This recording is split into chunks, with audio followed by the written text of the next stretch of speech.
আরে হারামজাদা, তুই ক্ষমতায় আসিস 30 দিন, তুই 90 দিনের কি বিচার করবি বেটা? আমি করো।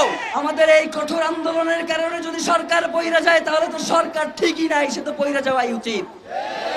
সরকারের যদি এই সামান্য আমাদের এই বক্তব্যই যদি সহ্য না হয়, তারা যদি এই ছোট্ট অল্প পরিসরের মানুষগুলোকেই মনে করে তারা হুমকি, যেই মানুষগুলো বাংলাদেশের স্বাধীনতা সার্বভৌমত্বকে টিকিয়ে রাখতে চায়, তাদেরকে যদি তারা হুমকি মনে করে, তাহলে আমরা মনে করছি যারা এখন সরকারে রয়েছে তারা বাংলাদেশের স্বাধীনতা সার্বভৌমত্বের শত্রু, তারা বাংলাদেশে ইনসাফ কায়েমের শত্রু, তারা বাংলাদেশের স্থিতিশীলতার শত্রু।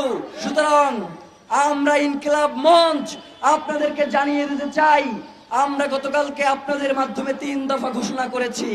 এখন পর্যন্ত আমাদের কাছে এর কোনো সুনির্দিষ্ট ব্যাখ্যা এসে উপস্থিত হয় নাই। 90 দিনের কথা বলা হয়।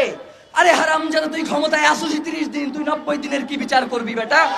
আমি করো। আগামী 30 কার্য দিবসের মধ্যে দ্রুত বিচারিক ট্রাইব্যুনালের মধ্য দিয়ে আন্তর্জাতিক গোয়েন্দা সংস্থার যারা পেশাদারী এবং নির্ভরযোগ্য, তাদের মধ্য দিয়ে শরীফ ওসমান হাদির খুনের সাথে যারা জড়িত রয়েছে তাদেরকে গ্রেফতার করে আগামী 30 কার্য দিবসের মধ্যে বিচার নিশ্চিত করতে হবে। কোনো হাঙ্কি পাঙ্কি চলবে না।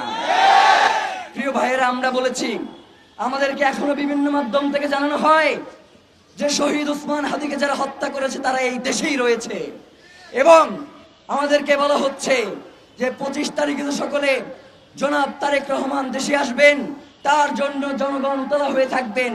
এই সময়ে এই সন্ত্রাসীদেরকে বাহিরে পাঠানোর একটা প্রক্রিয়া চলছে।